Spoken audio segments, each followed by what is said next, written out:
겁니다. 자, 그런데 어떻게 보면 야당의 입장에서 이게 더 가슴 아플 것 같은데요. 서울구청장 선거. 네. 여기에서도 더불어민주당이 압승을 했어요. 그 소위 말하는 철옹성이라는 강남 3구, 뭐 4구 이렇게 얘기를 하지만 네. 서초를 빼고는 다 넘어간 거 민주당이 아닙니까? 이겼죠. 그러니까 조금 전에 이제 조혜전 의원께서 이 강남 벨트의 민주당 승리가 일시적인 현상이냐 추세냐 이게 상당히 중요하다라고 이제 말씀을 하셨는데 네. 그걸 받아서 제가 좀 말씀을 드리면 지난 2016년 4.13 총선에서 전현희 후보가 민주당의 강남을 지역구에서 당선이 됐습니다.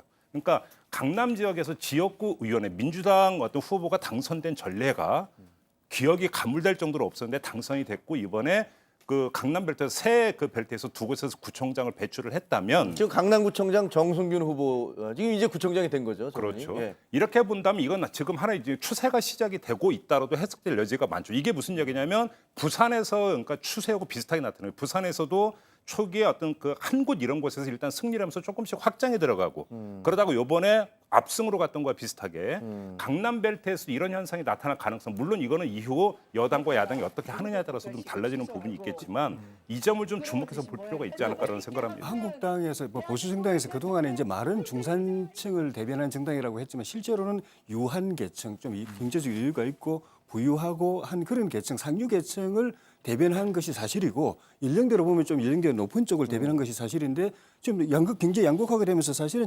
한국당이 그 공감대를 가지고 있는 부유층은 사실 굉장히 축소돼 버렸습니다.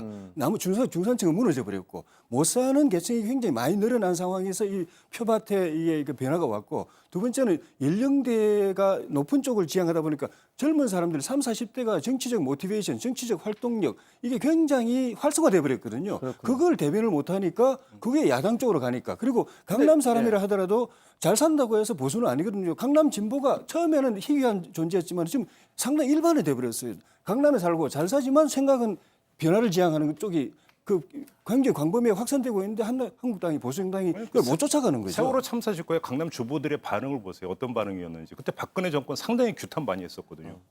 근데 지금 서초 같은 경우는 유일하게 이제 조은희 후보가 지금 현재 구청장이 그 당선이 됐는데 아시다시피 조은희 그 후보는 지금 이제 구청장은 과거에 경향신문 기자 출신이었고 또 김대중 대통령 때는 그쪽에 비서관인가를 했었잖아요. 네. 그래서 사실은 뭐 그렇게 근데 전향을 한 셈이죠. 완전히 네. 보수 쪽이다라고 얘기하기도 좀 곤란하고 그래서 어느 정도 반대로 또 중도적인 민주당- 성격이 있기 때문에 또 반대로 민주당 어떻게 쪽에서는 보면 예. 25개 중에서 예. 저기 빼놓고 다 나머지는 민주당이 됐다고 하지만 저 서초구청장도 약간은 좀 그런 느낌이 좀 있습니다.